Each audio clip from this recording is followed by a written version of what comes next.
Squad here back on Boxing King Media. I'm joined by the one and only Joe Cordina in Liverpool. Joe, first and foremost, been a second since we've seen you out. How you doing? How's everything going? Yeah, not too bad, bro. Just obviously I'm excited to get out there on Saturday night and put on a performance. This is your first undefeated fight you've fought since Gavin Gwynn. When you fight an undefeated fighter, is there that extra little edge? Do you sense something from them? You know, they don't want to lose their own. Nah, not really. It's the thing is, you don't know what sort of opponents they're fighting, what caliber. So for all, you know, I've known a lot of fighters over the years that have gone like 20, 21, 22, 23 and up, but they haven't fought any caliber of opponent. So yeah, there's no point looking at it and saying, yeah, they're undefeated, they're unbelievable. It don't work like that. I've known a lot of fighters that got quite a few defeats on their record, but they're shit off fighters. So yeah, it don't make a difference. You've shown us so many sides of yourself already, you know, and you've earned a lot of fans that way. Is there anything specific on Saturday night that you want to display? Just everything I've been working on in the gym. Like I've said in a couple of interviews recently, like no one have ever took me into deep waters where I think, I need to like dig right down, and no one have done that. So yeah, if you can do that, and then you'll bring out the best in me. But a bit of a war? If it comes to a war, I love a war. If you speak to my trainers and speak to the boys in the gym, I don't spar. I don't fight the way I spar. I spar the way you'd think I was Mexican or something, but it is what it is. I come out, boxing is about being hit and not being hit, and on fight night that's what I tend to sort of angle myself towards. But yeah, I can fight, I can box, I can do it all. You should walk out with like a sombrero if you have that Mexican style. Bring some Mexican flavors into it, man. If I fight in the US, maybe in LA, maybe I will. But yeah, that'd be great. That would be nice. That would be fun. Let's talk about this fight. Obviously, you've got Conor Benn top in the bill against Chris Algieri, a very experienced opponent in Chris Algieri. How do you see this one going? Obviously, Conor's got a lot of hype behind him. Us in the UK, we love him. We love his style. We love the way he fights. How do you see this one playing out? Yeah, well, Conor is just progressed and progressed fight after fight. So I see his development in the gym over and over again, every week, every camp, and I believe that he's going to put on a very great display of boxing on Saturday. And I think, yeah, he's been a world champion, but I think he's a little bit too small.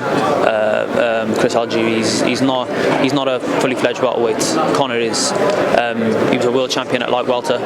You can see just by his stature, he's not that thick, solid set. And yeah, he might think he's gonna exploit Conor's weaknesses, but at this present moment, I haven't seen anything inspiring or anything in the gym that sort of says that Conor has any weaknesses at this point.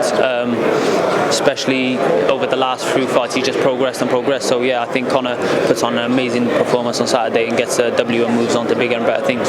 His crazy work ethic and, you know, the way he trains is something that's kind of gone viral anyway with the famous quotes. What is it like being in the gym alongside him? It must push you to an extra level when you see someone like that. I'm sure you've got it in yourself as well, but to have that in your camp and not someone slacking must be great. Yeah, well, anyone in our gym, if you're slacking, you ain't gonna get far. So it's not him that just works hard. Every single person in the gym works hard. You got myself, Craig Richards, Felix Cash, Ted Cheeseman, you've got Jimmy Sains, a couple of the fighters in there as well. You've got Martin Wood, John Ryder. So if you're in our gym, I might have to pop down. There's no easy days. And if you're not training hard, then you ain't gonna last. So yeah, we all got that crazy work ethic, and each and every one of us pushes each other on. So yeah, it's great. I want to talk about your division one more time. Go back to the lightweight division. It's crazy right now on the world scene. We've seen some upsets. Obviously, Kambosos beating Lopez. We saw Devontae Davis out. We saw Devin Haney out. It's all a bit mad. Let's start with the Teofimo fight. Obviously, he came up short against Kambosos. What do you think of Kambosos' performance? And also, we heard that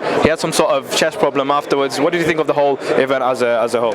Yeah, well, if he knew that beforehand, then I'd say it was silly of him to go forward with the fight, because I think like no amount of money is worth your health.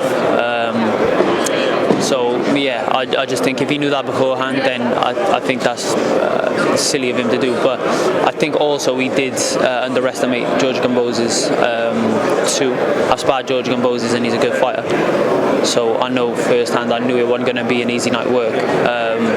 But yeah, it's just one of them things. It happens. It's happened in boxing plenty of times, and I just think he underestimated him and he came up short. And were you shocked that him and his team thought they won after the fight? They were both saying that, you know, it was 10 rounds to 2, which was obviously in any boxing fan's eyes clearly off the mark. Yeah, it was silly. It was silly. And then they started blaming the zone and stuff like that. I just thought, do you know what? It's just unprofessional. It's just not. It's not how a proper champion should conduct himself. But nevertheless, that's him and that's their personality. It is what it is. But yeah, I just think they got it horribly wrong on the night. And it totally depends as well on what the judges like. And we know in America they like fighters that coming forward, pressure. They love the pressure and throwing a big shot. Don't get me wrong. Lopez was coming forward and throwing a big shots. But I think just Gamboa is making him miss quite a lot and catching him with counters, and then towards the end started setting a pace as well. So yeah, I think they just got their tactics perfect for that fight, and Lopez got him horribly wrong. They're talking about the unification or undisputed fight with Devin Haney, I should say, over in Australia. Those two are the ones that hold the belt in the lightweight division. Who is the number one lightweight in the world, in your opinion? Who do you rank as the number one? We've still got Lomachenko obviously lurking in there. Javante Davis beat Isaac Cruz with over 12 rounds. Who's your number one? Do you know, if I had to pick one out of them all, it would either have to, I can't pick one. Do you know what? They're all great fighters, all of them, and I can't say Gamboa is because he's took all the belts off Lopez. He's the number one. On paper, yeah, he is number one, but styles make fights, as we've seen, because we would have said Lopez was number one. But they're all good fighters. Gamboa is, Devin Haney, even Lopez is a great fighter. Devin Haney, Lomachenko, who else? Javante Davis. Now, even Ryan Garcia, he's had his problems in the ring, but he's an unbelievable fighter. So, yeah, and there's a lot of more behind that's in the top 10 or even beyond the top 10 that are great fighters. So you can never say there's especially when the belts are scattered. Yeah, we can't put a number one until they all fight each other. It needs to be like the Fabulous Four, like the Super Series tournament. Yeah, yeah. So or like Duran, Leonard, Hagler, Hearns. Okay, yeah, I got you. 4 or 5 of them. Yeah. They all need to fight each other. So yeah, that'd be great. Who have you got your eyes on for 2022 at the super featherweight division? First of all, I got Miko to deal with on Saturday, so I can't overlook him. But we'll get him out of the way first, and then we'll sit down after. But he's my main focus at this present moment. Awesome, Joe Cordina. Thank you for your time, and all the best on Saturday, bro. Thank you.